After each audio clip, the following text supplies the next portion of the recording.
ಸಾಹುಕಾರನ ಮಗನ ಹುಟ್ಟಿದ್ರು ಕಂಡವ್ರ ಬಟ್ಟೆ ಒಗೆಯೋದು ತಪ್ಪಲಿಲ್ಲ.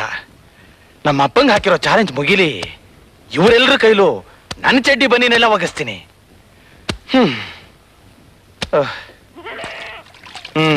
ಇದು ಬೇರೆ ಒಳ್ಳೆ ಆನೆಗೆ ಹಾಕೋ ಚಡ್ಡಿ ಇದ್ದಾಗಿದೆ. ಇದನ್ನು ನಾನು ಒಗಿಬೇಕಾ? ಏಯ್, ಏನು ಅದು? ಏನೇನು ಪೇಚಾಡ್ತಿದ್ಯಾ? ಏನಿಲ್ಲ ಸರ್, ನಿಮ್ ಚಡ್ಡಿ ಒಗಿತಿದ್ದೆ.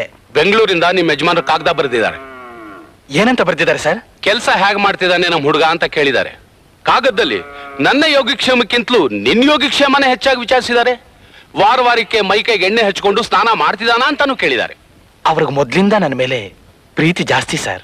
ಪರವಾಗಿಲ್ಲ, ಅವ್ರ ಹತ್ರ ಒಳ್ಳೆ ಹೆಸರು ತಗೊಂಡಿದ್ಯಾ. ಅವ್ರ ಹತ್ರ ಒಳ್ಳೆ ಹೆಸರು ತಗೊಳ್ಳೋದು ದೊಡ್ಡದಲ್ಲ ಸರ್. ನಿಮ್ಮ ಹತ್ರ ಒಳ್ಳೆ ಹೆಸರು ತಗೊಂಡ್ರೆ ನಾನು ಇಲ್ಲಿಗೆ ಬಂದಿದ್ದಕ್ಕೂ ಸಾರ್ಥಕ. ಕಷ್ಟಪಟ್ಟು ಕೆಲಸ ಮಾಡಿದ್ರೆ ದೇವ್ರು ಖಂಡಿತ ಒಳ್ಳೇದ್ ಮಾಡ್ತಾನೆ. ಮಾಡು ಮಾಡು.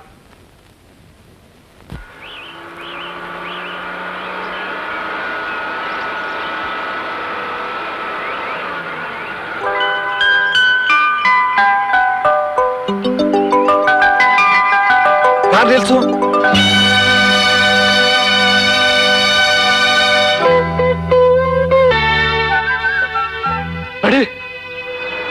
ಇಲ್ಲ ಡ್ಯಾಡಿ, ವಿನೋದನ್ನ ಮದ್ವೆ ಆಗೋಕೆ ನನ್ಗಿಷ್ಟ ಇಲ್ಲ.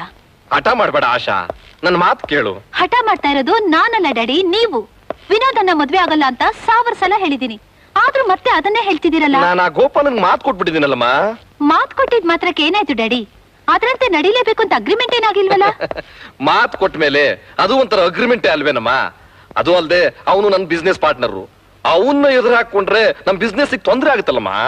ನೀವೇನು ಎದುರು ಹಾಕೋಬೇಡಿ, ಕೇಳಿದ್ರೆ ನನ್ ಮೇಲೆ ಹೇಳ್ಬಿಡಿ. ಅದು ನೀನು ತಿಳ್ಕೊಂಡಿರೋ ಅಷ್ಟು ಸುಲಭ ಅಲ್ಲ ಆಶಾ. ಸಣ್ಣ ಮಗುನಿಂದ ನೀನು ಕೇಳಿದ್ದನ್ನೆಲ್ಲ ನಾನ್ ನಡೆಸ್ಕೊಟ್ಟಿದ್ದೀನಿ. ಈಗ ನಾನು ಕೇಳ್ತಾ ಇರೋ ಒಂದೇ ಒಂದು ಮಾತನ್ನ ನೀನ್ ನಡೆಸ್ಕೊಡ್ಬೇಕಮ್ಮ. ಡ್ಯಾಡಿ, ನಾ ಸುಖವಾಗಿ ಬಾಳ್ಬೇಕು ಅಂತ ನಿಮ್ಗಿಷ್ಟ ಇಲ್ವಾ? ನೀನು ಸುಖವಾಗಿ ಬಾಳ್ಬೇಕು ಅಂತ ತಾನೇ ಅಮ್ಮ ನಾನಿಷ್ಟೊಂದು ನಿನ್ನನ್ನು ಕೇಳ್ಕೊತಾ ಇರೋದು. ವಿನೋದ್ ಶ್ರೀಮಂತರ ಮಗ, ನಮ್ಮ ಘನತೆ ಗೌರವಕ್ಕೆ ಸರಿ ಹೊಂದುವಂತ ಹುಡುಗ. ಅವನ್ನ ಬಿಟ್ಟು ನಮ್ಮ ಅಂತಸ್ತಿಗೆ ಧಕ್ಕೆ ಬರುವಂತವನ್ನ ನೀನು ಮದುವೆ ಆಗೋದಾದ್ರೆ ನಾನು ಖಂಡಿತ ಆತ್ಮಹತ್ಯೆ ಮಾಡ್ಕೋತೀನಿ. ಡ್ಯಾಡಿ, ನಾನ್ ಹೇಳೋದು ಅದೇ. ವಿನೋದನ್ನೇ ಮದುವೆ ಆಗ್ಬೇಕಾದ ಸಂದರ್ಭ ಬಂದ್ರೆ ನಾನ್ ಬದುಕೋದಿಲ್ಲ. ನನ್ ಹೆಣಕ್ಕ ಅವನ್ ತಾಳಿ ಕಟ್ಬೇಕು. ನಾಳೆವರೆಗೂ ಟೈಮ್ ಕೊಡ್ತೀನಿ. ಸಂತೋಷವಾಗಿ ಬದುಕಿರೋ ಮಗಳ ತಲೆ ಮೇಲೆ ಅಕ್ಷತೆ ಹಾಕ್ತಿರೋ, ಇಲ್ಲ ಸತ್ ಹೆಣದ ಮೇಲೆ ಅಕ್ಕಿ ಕಾಳು ಹಾಕ್ತಿರೋ, ನೀವೇ ನಿರ್ಧಾರ ಮಾಡಿ. ಆಶಾ